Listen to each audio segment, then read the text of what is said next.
Pero vamos a partir entonces de cómo está la historia institucional y desde ese punto de vista, y dejamos un poco entre paréntesis investigar un poco más sobre lo que ha sido el punto de vista latinoamericano y la opresión y el tema del poder fascista en esta parte del hemisferio. ¿Qué es el fascismo? Bueno, es un régimen totalitario fundamentado en el control militar y policial de la sociedad, opuesto a la existencia de cualquier pensamiento o organización política diferente a las de derecha o derecha radical. Según Trotsky, el partido nazi es el partido de la pequeña burguesía desesperada por la crisis económica. Eso tiene que ver con lo que estaba mencionando el compañero al principio. Durante la Primera Guerra Mundial fue una disputa, fue una guerra entre potencias, ¿sí? Esa disputa entre potencias era para repartirse el planeta. Alemania había sido dejado por fuera por Europa de la repartición de África. Ese fue el motivo que detonó esa primera guerra, que los dejaron por fuera. Ustedes han visto que la mayor parte de los países africanos son colonias europeas, sí, pero no hay colonias alemanas en Europa, en África. Eso fue lo que detonó la Primera Guerra Mundial en 1914. ¿Sí? Son obligados a rendirse en 1919 en Francia. Pero ya empezaban los primeros conatos de luchas organizadas obreras, porque ya venía también la revolución de Rusia en 1917. Entonces digamos que a través de los sindicatos había unos procesos organizativos. Cuando ya se da lo que mencionaba el compañero, que es la quiebra de la bolsa de Wall Street y el desespero de las personas que son pequeños comerciantes, que es lo que hace muchas veces acá la propaganda, digamos, la comunicación propia. Lo que pasó en las últimas elecciones en Colombia, que fue meterle miedo a las personas de las tiendas que se infunden, ¿sí? Hace que las personas se junten a partir del miedo. La pequeña burguesía se junta a partir del miedo, atraído por la figura de un, digamos, algo así como de un mesías político que los va a salvar de ese caos en el que se convierte económicamente, no solamente por eso, sino por las secuelas de la guerra. Europa queda totalmente endeudado con Estados Unidos desde que empieza la reconstrucción y que ya tenía, digamos, unos asuntos comerciales con Europa, y quedan muchas de las, Francia, bueno, las grandes potencias, quedan endeudadas, o sea, todo el dinero y toda la riqueza que ellos tienen pierde valor. Todo lo que ellos tienen empieza a perder valor, y ese miedo a quedarse en la calle, a ser pobres, los obliga a pelear contra los grupos comunistas y contra los grupos, digamos, sociales y obreros. Es más o menos lo que narra, digamos, en estas diapositivas.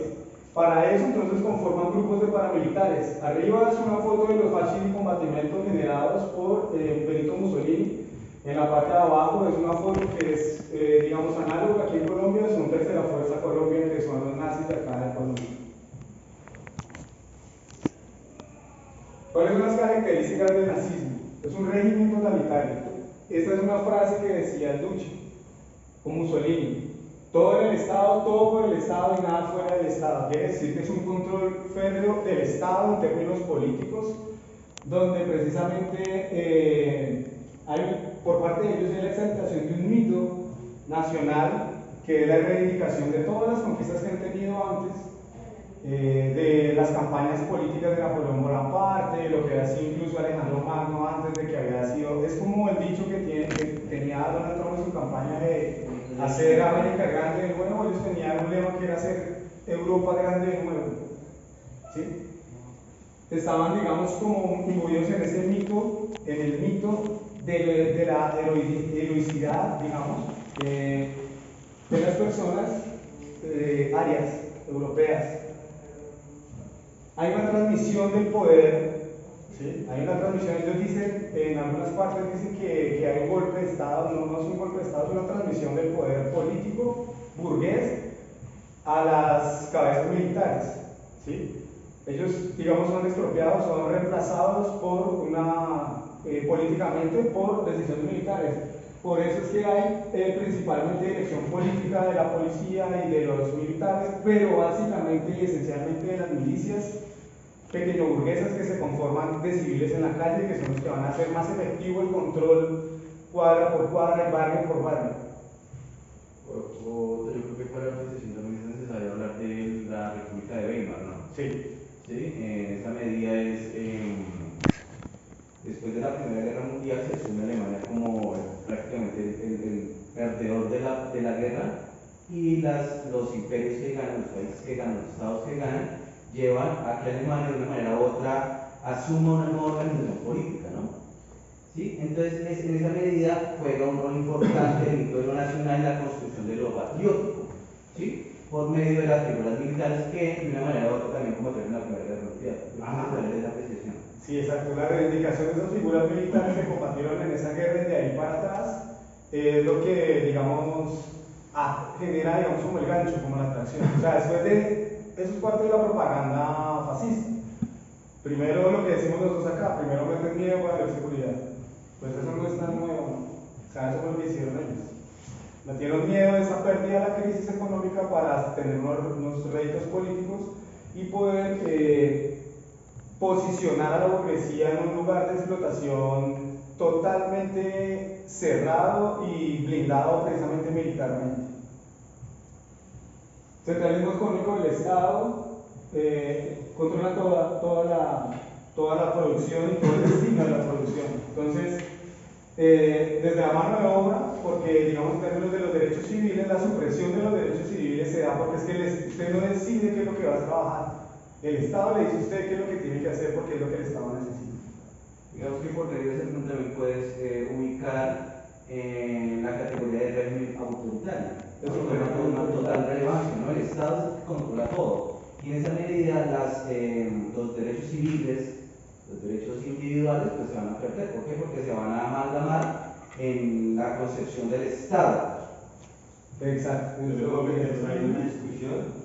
Es que el problema a veces de marcar los estados bajo esas definiciones capitalistas, ¿no? Los que son democráticos o no son democráticos, son autoritarios, también digamos que nos puede traer como problemas en las definiciones, ¿no? Porque si examinamos a Cuba, la teoría liberal es exactamente lo mismo de lo que podría decir de Alemania. Digamos que característicamente comparten, mientras que pues uno sabe que es un proceso totalmente desde abajo, que es demasiado libre y que es liberal, pero entonces la teoría liberal sí dice, no, eso es un autoritario y plum, fin, ¿sí pilla? Entonces, de pronto como para también meter el contenido crítico ahí a la hora. Persecución y aniquilamiento de las minorías políticas, sindicatos, partidos obreros, etnias, minorías sexuales y todo lo que sea diferente al Estado y al régimen del Estado. Manipulación psicológica de la población civil y pues esto fue algo que quise notar que me pareció importante y es que en Europa tanto Hitler como Mussolini fueron elegidos por voto popular. O sea, no es necesario un golpe de Estado para tener una dictadura, como muchas veces nos han dicho nosotros en Latinoamérica que somos la democracia más antigua de América Latina, pero es porque nunca ha sido necesario un golpe de Estado porque la burguesía siempre lo ha controlado. No ha sido necesario. En la parte de allá es la portada de un libro de la profesora Ciparra. ¿Cómo se llama el libro? Se llama Colombia Nazi. ¿Colombia Nazi? Sí. Gracias. Es la historia de cómo entre 1939 y 1945, a partir de Laureano Gómez, que fue el fundador de los Leopardos, los Casacas Negras en Bucaramanga, funda el Partido Nazi Colombiano en Santander.